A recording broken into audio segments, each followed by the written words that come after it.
La estafa. Nadie la vio venir. No fue solo un fraude financiero. No fueron los números falsificados, las firmas duplicadas ni las cuentas vacías. La verdadera estafa fue otra. Fue el amor escondido detrás de un matrimonio roto. Fue la verdad disfrazada de lealtad. Fue confiar en quien nunca debiste, y desconfiar de quien te hubiera salvado. Yo era la fiscal del caso. Ella, la esposa de la hija de un hombre intocable. La culpable perfecta. La mujer equivocada, hasta que no lo fue. Esta es nuestra historia. Una historia sobre mentiras, juicios y condenas. Pero, sobre todo, una historia de amor. La clase de amor que ni el sistema ni el miedo pudieron destruir. Rebecca Armstrong. Capítulo 1. La firma de los culpables. El aire estaba cargado, no de humo ni de polvo, de algo más denso, de expectativas rotas, de silencios acumulados entre alfombras beige y escritorios de roble. Sarocha Chankima llevaba más de 2 horas sentada frente al equipo de auditores de la fiscalía, sin decir una sola palabra. Tenía el rostro limpio, sin una gota de maquillaje, el cabello recogido con descuido y una camisa blanca que parecía planchada con rabia. Ni siquiera intentó parecer inocente, no porque no lo fuera, sino porque sabía, muy dentro, que la verdad era un bien que nadie quería comprar. En la pantalla frente a ella, las cifras desfilaban con la frialdad de una sentencia.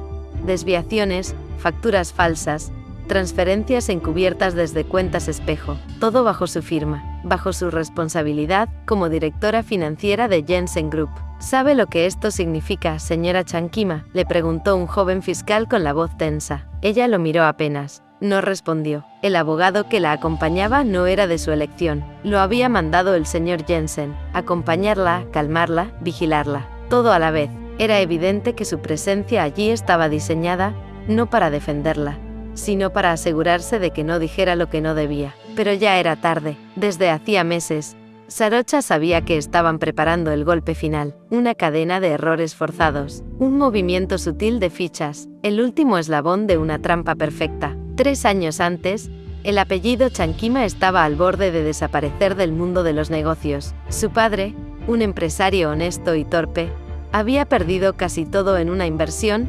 inmobiliaria mal planificada. La llamada del señor Jensen fue la única tabla de salvación. Le ofreció un trato: rescatar su empresa a cambio de un compromiso. Su hija por su empresa. Sarocha por la sangre de los Jensen. Nita la quería desde la universidad. Lo dejó claro con gestos, con celos, con regalos sobreactuados y una insistencia casi adolescente. Sarocha siempre lo supo. Nunca sintió nada por ella. Pero Nita tenía poder. Y a su padre Jensen, que tenía aún más. Aceptó el matrimonio con el mismo gesto con el que se acepta una condena leve, confiando en que el tiempo pasaría, que no dolería tanto, que podría al menos salvar a su padre del fracaso. No lo salvó. Murió un año después del casamiento, dejando una carta, sin destinatario y un cuadro de olas colgado torcido en la oficina. La fiscalía sabía que el caso Jensen sería mediático. El fraude fiscal ascendía a más de 30 millones. El Estado exigía culpables. Y Sarocha era la cara más limpia, más visible, perfecta para caer. ¿Quiere declarar ahora o prefiere hacerlo con la presencia de su defensa legal? Sarocha sonrió, no de burla, sino de algo más parecido a la resignación. Mi defensa legal está aquí, ¿no lo ve? El fiscal la miró con incomodidad. Ella bajó la mirada, fijándose en el botón flojo de su camisa, la única parte de ella que parecía desordenada. Horas después, salía del edificio gris del Ministerio Público por la puerta lateral, acompañada por el abogado, por 2 funcionarios que no sabían si ofrecerle café o esposas. Afuera llovía, y no tenía paraguas. El auto negro que la recogía siempre estaba allí, puntual, como una jaula con ruedas. Subió sin decir palabra. Sabía quién la esperaba al otro esa noche: Nita, su esposa legal, su carcelera emocional. ¿Cómo te fue? Como esperabas, respondió, sin emociones. ¿Hablaste? No soy tan idiota, Nita. Hubo un silencio largo. Luego, la voz del señor Jensen apareció brevemente al fondo, aunque no se dirigía a ella. Hablaba con alguien más, ordenando cosas, moviendo fichas, y entonces Sarocha entendió. El proceso estaba en marcha, y ella era el sacrificio perfecto. Capítulo 2. La mujer detrás del cargo. El zumbido tenue del refrigerador era lo único que rompía el silencio en el departamento. Rebecca se despertó con la garganta seca y la sensación de que había dormido demasiado poco, o demasiado profundamente. Non ya no estaba en la cama. Olía a café, a pan tostado, a rutina. Entró a la cocina con la bata aún atada a medias. Non la saludó con un beso en la mejilla que no logró tocar piel. Todo era como siempre. Todo estaba mal. Hoy podríamos hablar de la clínica, ¿te parece?, dijo él, mientras servía café sin mirarla. Rebeca lo miró un segundo. Sintió la incomodidad de alguien que escucha una canción que detesta, una y otra vez, sin poder cambiarla. Hoy tengo un día complicado. Entró un caso nuevo. Lo hablamos luego. No insistió. Solo apretó los labios y asintió, como quien ya sabe la respuesta pero se niega a rendirse. En la fiscalía, el ambiente olía a papeles viejos y aire acondicionado viciado. Rebeca pasó por el control de seguridad, sin prestar atención a las miradas o los saludos. Había aprendido a hacerse invisible incluso cuando todos sabían quién era. Su asistente le dejó una carpeta sobre el escritorio. Esto llegó anoche. Caso Jensen Group. Te lo asignaron directamente. Tiene prioridad alta. Parece que es grande. Rebeca asintió sin levantar la vista. Tomó la carpeta y empezó a hojearla mientras su computadora encendía. Números, cuentas, transferencias, un esquema fiscal tan sofisticado como inmoral. Y entonces la vio. Una fotografía pequeña, recortada del expediente oficial. Una mujer de cabello oscuro, recogido, ojos demasiado serenos para estar frente a una acusación por evasión de más de 30 millones. Sarocha Chankima. Había algo en esa expresión que no coincidía con el resto. Era como si, a pesar del traje formal y la postura rígida, hubiera una grieta, una resistencia callada. No parece una ladrona, pensó sin querer. Frunció el ceño, cerró la carpeta y se apoyó contra el respaldo de su silla. Concéntrate, Armstrong. Esto es trabajo. Pero algo ya había hecho clic. Horas más tarde, mientras las luces del día bajaban por las persianas del juzgado, Rebeca se encontró pensando en otra cosa, en el error que fue casarse con Non, en cómo todo empezó como un gesto de rebeldía, y terminó siendo un encierro con papel legal. Recordó la conversación con su padre el día que le dijo que quería estudiar Derecho. Eres brillante, Rebeca. Medicina es tu camino. Te darás cuenta después. No quiero medicina. No me gusta la sangre, ni los hospitales. No quiero seguir el legado de nadie. No puedes construir tu vida entera solo para llevarme la contraria. Sí podía. Lo hizo. Eligió leyes. Eligió a Non, un joven abogado seguro de sí mismo, formal, amable, tan ajeno al mundo de su padre como ella quería. Se casaron a los 25, en un evento discreto, sin lágrimas, sin pasión. Fue un acto más de independencia que de amor. Ahora, 5 años después, estaba atrapada. Non la miraba cada día con ese gesto de aún podemos, pero ella ya no estaba allí. Al final, a quien castigué fue a mí misma, pensó, con un dejo de rabia. Esa noche, Non la esperaba con una cena caliente, pasta, vino, luces bajas. Intentaba, siempre intentaba, y eso lo hacía aún peor. He pensado en nombres, dijo, sonriendo con un entusiasmo frágil. ¿Nombres? Para el bebé. Bueno, si es niño, pero si es niña tengo uno perfecto. Rebeca dejó los cubiertos, sintió una punzada de náusea, aunque no era física.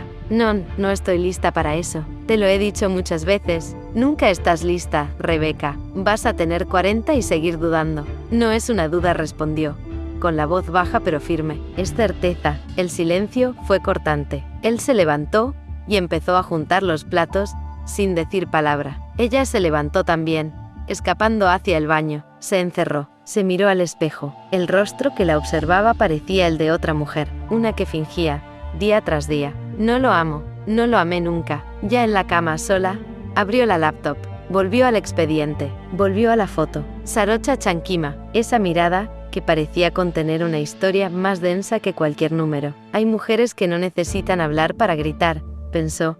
Esta parecía una de ellas. Deslizó los dedos sobre el borde de la pantalla, como si acariciara un secreto aún no revelado. Y entonces sus labios, sin proponérselo, dijeron el nombre en voz baja, como quien pronuncia algo prohibido. Sarocha, y por primera vez en meses, sintió algo. No entendía qué, pero lo sintió. Capítulo 3. El expediente que no encaja. La mañana llegó sin haber dormido del todo. Rebeca se sentía atrapada en una especie de resaca emocional que no tenía alcohol, pero sí nombres, rostros y silencios pesados. Non le dejó una nota pegada al espejo. Hablamos esta noche, por favor. No la respondió. En su escritorio, entre pilas de carpetas, El expediente Jensen volvía a esperarla como un animal herido. Lo abrió con el mismo cuidado con que se abre una herida aún sangrante, y empezó a leer. La estructura del fraude era compleja.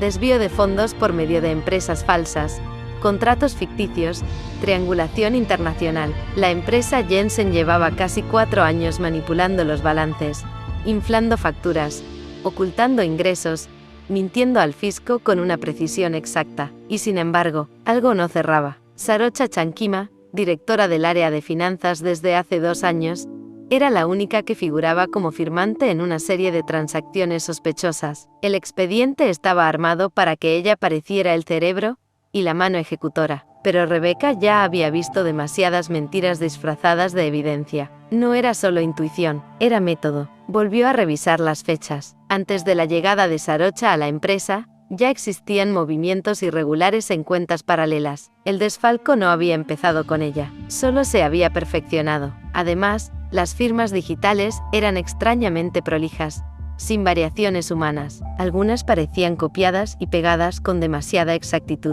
Y luego estaba el nombre del señor Jensen, fundador de la empresa, aún presidente del directorio intocado. Apenas aparecía mencionado, como si flotara por encima de toda esa podredumbre con inmunidad de oro. Demasiado invisible para ser inocente, murmuró Rebecca, mientras subrayaba los extractos financieros con lápiz rojo. Al mediodía, cruzó a la sala de archivos para revisar antecedentes antiguos. Una asistente joven le ofreció ayuda. Rebecca pidió los estados financieros de los últimos 5 años y un listado de todas las cuentas asociadas a Jensen Group. ¿Por qué 5 años?, preguntó la asistente. Porque el fraude empezó antes de que apareciera la supuesta culpable. La joven se quedó callada. No era común escuchar dudas tan temprano en una investigación. De vuelta en su oficina, Rebecca cerró la puerta y abrió su libreta personal. No era un documento oficial, sino un espacio para pensar. Escribió en letras grandes y subrayadas, culpable o peón, y debajo, como un susurro anotado a lápiz, Sarocha no encaja. Por la tarde, recibió una llamada del abogado defensor. Quería saber si la fiscalía pensaba ofrecer algún tipo de acuerdo. Era demasiado pronto para eso. Rebecca respondió con frialdad profesional, aunque por dentro sentía una inquietud. Aún estamos analizando. No descarto nada, dijo, dejando las palabras suspendidas en el aire como anzuelos. Cuando cortó, volvió a mirar la foto de Sarocha, esa misma que ya había guardado como archivo en su escritorio digital. Aunque no podía explicarse por qué, se acercó a la pantalla. Era una imagen formal, tomada en una audiencia administrativa. Sarocha tenía la espalda recta, la mandíbula apretada, los ojos mirando hacia algo fuera de plano. No había miedo en su rostro, tampoco arrogancia, solo ese extraño tipo de dignidad que no se compra ni se finge nunca. Rebecca se apoyó contra el respaldo de su silla, cerró los ojos. Ya no era solo un expediente, era una historia que no cuadraba, y una mujer que por razones que no terminaba de entender empezaba a importarle demasiado. Capítulo 4. Esposa sin amor. El vapor del baño empañaba el espejo cuando Nita entró sin tocar la puerta. ¿No vas a desayunar?, preguntó con una voz aguda, mecánica. Sarocha se enjuagó el rostro, cerró los ojos y respiró hondo antes de responder. No tengo hambre. Nita se cruzó de brazos, recostándose contra el marco de la puerta como si esperara algo más que una negativa. Hoy hay cena con los inversionistas de Singapur. No quiero que llegues con esa cara de funeral. Haré lo que tenga que hacer, dijo Sarocha, sin mirarla. Esa era la dinámica desde hacía meses. Palabras sin afecto, gestos mecánicos, un matrimonio sostenido por la fuerza de las apariencias y los intereses familiares. Desde que se casaron, Nita había intentado convertir la frialdad en costumbre, y la costumbre en amor, pero no funcionaba. Sarocha dormía al borde de la cama, a veces en otra habitación. El contacto físico era nulo, un eco vacío de lo que nunca existió. Al otro lado de la ciudad, Rebecca se vestía en silencio,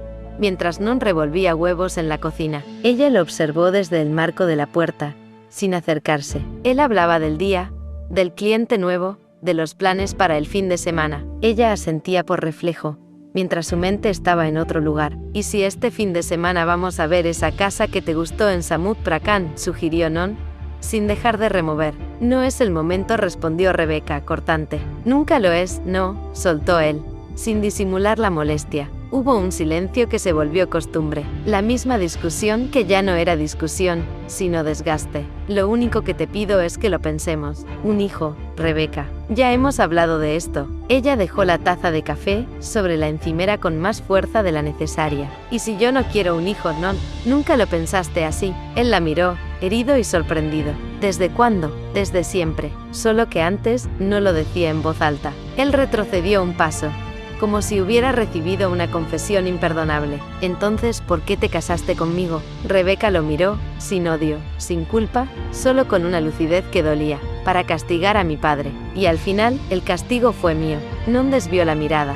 No dijo más. Horas más tarde, Sarocha se encontraba frente al ventanal de su oficina, observando cómo el sol comenzaba a bajar sobre la ciudad, una copa de vino intacta a su lado, y el silencio denso de una vida que no era suya. Nita había pasado por allí minutos antes, dejando un perfume demasiado fuerte y una conversación forzada sobre cómo comportarse esa noche. Intenta sonreír. Ya es suficiente con que algunos duden de ti, como si fuera un favor, pensó Sarocha, como si sonreír limpiara un crimen que no cometí. Rebeca, mientras tanto, hojeaba documentos del caso en su despacho, pero cada línea del expediente le devolvía una imagen.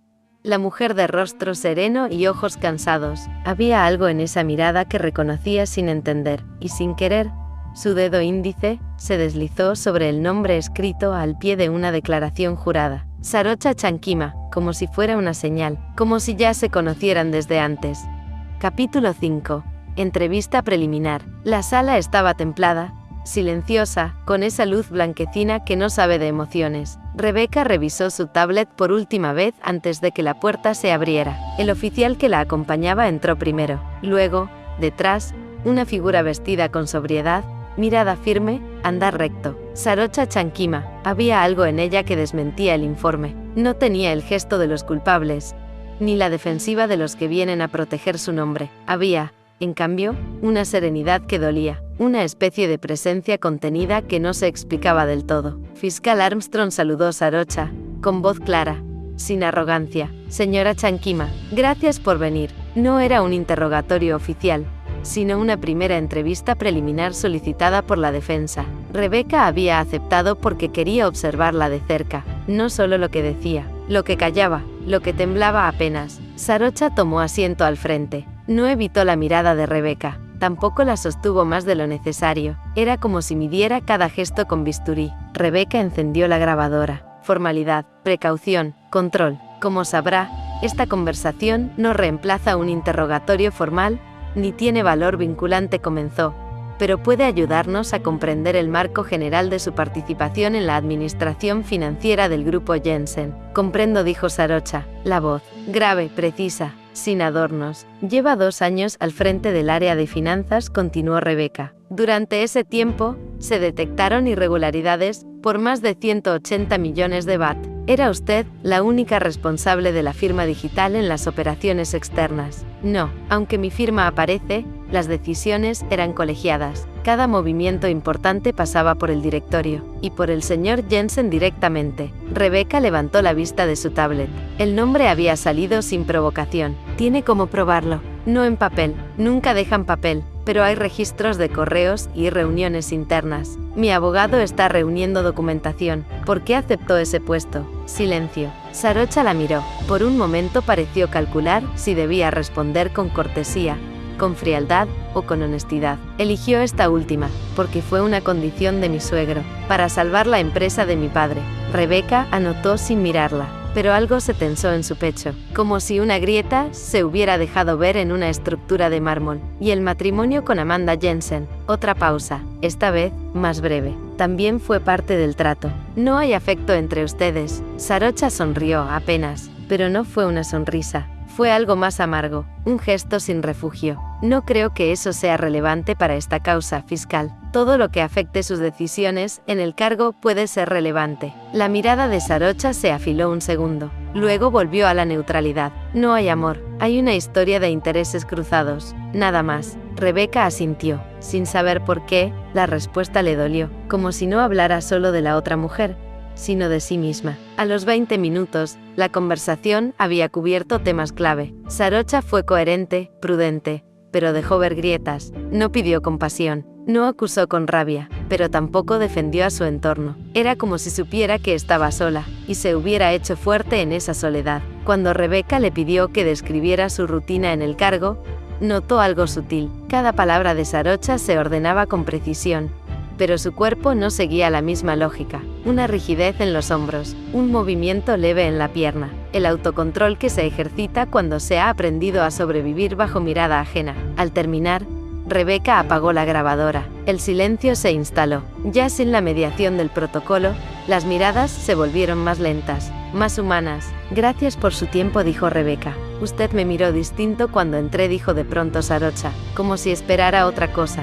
Rebeca no respondió de inmediato. Era verdad. Había esperado una ejecutiva altanera o una criminal cínica. No esto, no ella. Tal vez sí, dijo, con suavidad. Y ahora, Rebeca la observó unos segundos más. Había un campo invisible entre ambas. Ni atracción inmediata ni juicio. Algo más tenue. Una pregunta sin nombre. Ahora no estoy tan segura de lo que espero. Sarocha asintió. Se levantó. Y justo antes de salir, se volvió hacia ella. Los que estamos atrapados, no siempre somos los que elegimos mal. A veces simplemente nos eligen como moneda. Y entonces se fue. Rebeca se quedó sentada, con el grabador apagado, y las manos en el regazo. En su tablet, el expediente aún abierto mostraba cifras, fechas y firmas, pero en su mente quedaba otra cosa, la imagen de una mujer con la piel llena de cicatrices invisibles, y la sensación inquietante de que, por primera vez en mucho tiempo, algo se había movido en su interior. No compasión, no deseo, aún no, pero sí el principio de una grieta que más tarde podría derrumbar todo el castillo que había construido durante los últimos años de su vida. Capítulo 6.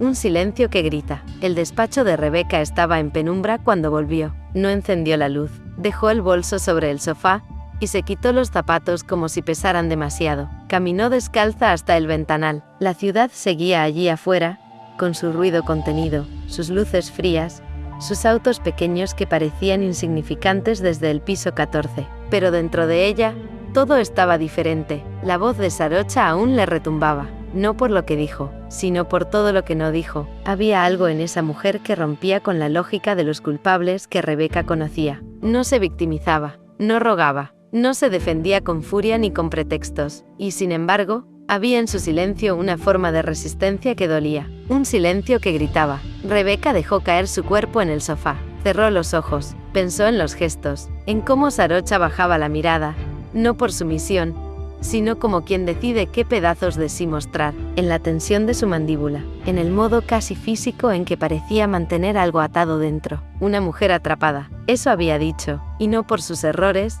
sino por las decisiones ajenas. De verdad, podía ser inocente. Rebeca no solía dudar. La ley le enseñó a leer las pruebas, no las emociones, pero en Sarocha había algo que no encajaba con los datos, algo profundamente humano, quebrado, real, no el rostro de una culpable, sino el de alguien a quien le arrancaron la voz. En casa, Non estaba en la cocina, algo hervía en la olla, la tele encendida con volumen bajo. Rebeca cruzó sin saludar, él la siguió con la vista. Llegaste tarde otra vez. Tenía una entrevista preliminar, algo importante. Ella dudó. Sí, un caso fiscal, bastante complejo. Non sirvió 2 platos, llevó uno hasta la mesa. Rebeca se sentó, comió 2 bocados sin sabor. En su cabeza, el gesto de Sarocha cuando habló del matrimonio por interés, y cómo esa frase, lanzada con tanta crudeza, le había golpeado por dentro. ¿Has pensado en lo que hablamos? Rebeca alzó la vista. Non la miraba con la esperanza de siempre. Esa mirada, que ya no le provocaba ternura, solo cansancio. ¿Sobre qué? Un hijo. Rebeca, podríamos hacerlo funcionar. No tenemos que esperar más. Ella dejó el tenedor. Lo miró con una mezcla de tristeza y culpa. No era que Non fuera un mal hombre, pero su vida con él se había vuelto ajena. No quiero un hijo, Non. ¿No quieres ahora o no quieres conmigo? Silencio. Non la miró más serio. Me estás dejando afuera. Lo sé. Hace tiempo que no estás conmigo. No de verdad. Rebeca apretó las manos sobre el mantel. No puedo explicarlo. Es como si algo dentro de mí estuviera cambiando. Como si me hubiera estado anestesiando por años. Y ahora todo empieza a doler. Non se levantó sin decir palabra. Se fue a la habitación. Cerró la puerta. Rebeca se quedó sola en la mesa. La comida se enfriaba. La tele seguía encendida con voces que ya no decían nada. Y en su cabeza, otra vez, la imagen de Sarocha, el modo en que se fue de la sala sin pedir ayuda, la forma en que sostuvo su historia, no con argumentos, sino con dignidad e integridad. La mayoría de los culpables gritaban, lloraban, culpaban a otros. Sarocha no, y ese silencio tenía más fuerza que cualquier defensa. Rebeca sabía que no podía confiar en una impresión, pero también sabía con la misma certeza con que sabía que su matrimonio estaba roto, que había algo en esa mujer que merecía ser escuchado. Tal vez, no por la justicia, tal vez por ella. Capítulo 7. Presión en casa. El domingo por la mañana olía a café y expectativas no dichas. Rebeca abrió los ojos antes de que sonara el despertador. Sentía el cuerpo entumecido, como si algo invisible la hubiese estado sujetando durante la noche. A su lado, Non dormía de espaldas, respirando con esa calma que a veces le parecía ajena, como si vivieran en realidades paralelas, en camas que solo se tocaban por inercia. Se quedó mirando el techo, sabiendo lo que venía. Lo sabía porque ya no había conversación entre ellos que no acabara en lo mismo. La familia, el hijo, el proyecto de vida que Non quería construir, como si el tiempo se les escapara y Rebeca tuviera que correr tras él por obligación, no por deseo. Desayunaron en silencio. Non sirvió las tostadas, puso azúcar en su café como siempre lo hacía, sin preguntar. Rebeca lo observó hacerlo, y sintió ese gesto como una camisa que ya no le quedaba. ¿Vamos al parque después?, preguntó él, sin mirarla. Tengo que repasar el expediente. Esta semana será intensa. Siempre tienes algo del trabajo. Últimamente, ni los domingos me pertenecen. Rebeca tragó saliva. Apoyó la taza con más fuerza de la necesaria. No se trata de pertenecer, Non. Se trata de espacio. Espacio. Él alzó la voz apenas, lo justo para dejar claro que se sentía desplazado. Hace meses que te desconozco, Rebeca. Te fuiste y no me lo dijiste. Te quedaste aquí, pero no estás. Estás en otro lugar, con otro rostro. Ella respiró hondo. Podía discutir, podía defenderse, pero no tenía energías. No quiero tener un hijo, Non. Ya te lo dije, pero nunca dices, ¿por qué?, estalló él, dejando la taza a medio beber. ¿Qué pasa contigo? No te importo. No te ves conmigo en 10 años, en 20. No respondió sin pensar. Silencio. Un abismo en la cocina. Solo el reloj en la pared siguió avanzando. Non se quedó sin palabras. Solo la miró con una mezcla de incredulidad y desilusión. Entonces, ¿qué hacemos? Rebeca no supo qué contestar, porque no tenía una respuesta. O sí, pero aún no quería pronunciarla en voz alta, porque hacerlo sería deshacer de golpe todos los años, los pactos, los rituales de un matrimonio que nunca fue exactamente suyo. Más tarde, en su estudio, Rebeca abrió el expediente del caso fiscal. Lo hizo con una ansiedad que no entendía del todo. No era solo profesional, era visceral, como si esa historia, la de esa mujer que también vivía atrapada en un matrimonio sin amor, tuviera algo que ver con la suya. Leyó las transacciones, las fechas, las firmas. La firma de Sarocha aparecía en todo, pero cuanto más leía, más evidente le parecía que era una marioneta en un teatro mayor. El señor Jensen, los movimientos encubiertos, la forma en que Sarocha había asumido responsabilidades sin protestar, como si llevara años haciendo lo mismo en su vida personal. Rebeca se quedó mirando una de las declaraciones. Confié. Fue mi error. Eso había dicho Sarocha. Confiar. Eso había hecho ella con Non, con su propia vida. Rebeca apoyó la frente sobre el escritorio. No lloró. No podía, pero sintió algo parecido a una herida interna, como si estuviera por romperse desde adentro, y en ese silencio pesado, lo entendió. El caso ya no era solo el trabajo, era una puerta, a otra mujer, a otra historia, a una posible salida, y sin saber aún cómo, Rebeca supo que Sarocha no era solo parte de un expediente, era la señal de que algo en su vida tenía que cambiar. Capítulo 8. La trampa de sangre, el recuerdo. La lluvia caía como una advertencia cuando Sarocha entró al despacho de su padre. Años después, recordaría ese sonido. La lluvia golpeando el ventanal, el olor a incienso barato, y la forma en que su padre no la miró a los ojos cuando habló. Todo está resuelto, dijo él, con la voz cansada. La empresa sigue a flote. Los Jensen firmaron el convenio. No perdemos la propiedad. Sarocha se quedó de pie, con los puños cerrados. Intuía el precio. No necesitaba oírlo para saberlo, pero su padre lo dijo igual, sin rodeos. Te casarás con Amanda. El silencio fue más brutal que cualquier grito. ¿Qué? Susurró ella. Es parte del acuerdo. Amanda lo exigió. El señor Jensen lo respalda, y Tú sabes cómo están las cosas. Estamos al borde del colapso. Debía elegir entre perderlo todo o darte. Sarocha retrocedió un paso, como si una parte de su cuerpo se resistiera a entender. No me estás dando, me estás vendiendo. El padre desvió la mirada. Un tic nervioso se le escapó del párpado izquierdo. Siempre le pasaba cuando se sentía culpable. No es así. Amanda te aprecia. ¿Y tú? Tú podrías aprender a convivir con ella. No estás enamorada de nadie, ¿verdad? No estoy disponible, respondió, helada. No es amor, Sarocha, es un matrimonio, un acuerdo. No podemos darnos el lujo de pensar con el corazón. Ella sintió la garganta cerrada, la sangre en las sienes, el mundo reduciéndose a esa sala. Su padre, la lluvia, el eco de una traición disfrazada de pragmatismo. Y mi vida, no cuenta. El padre la miró entonces, y por un segundo, en sus ojos hubo algo parecido a la tristeza. Siempre soñé algo distinto para ti, pero a veces los sueños se sacrifican. Esta familia es todo lo que tenemos, es tu legado también. Sarocha bajó la vista. Pensó en los años dedicados a estudiar finanzas solo por complacerlo, en la soledad de sus 20, en las reuniones con hombres que la aburrían, en los silencios que la separaban de su padre desde que murió su madre. Pensó en cómo Amanda siempre la miró con esa mezcla de fascinación y control, y en cómo, desde que la empresa empezó a tambalear, todo a su alrededor se volvió una deuda, incluida ella. Un mes después, la boda fue privada, rápida, fría. Amanda llevaba un vestido blanco de diseñador y una sonrisa que dolía más que cualquier sentencia. El señor Jensen firmó el contrato de inversión al día siguiente. La familia de Sarocha conservó su empresa. Las acciones se redistribuyeron, y Sarocha fue nombrada directora de finanzas,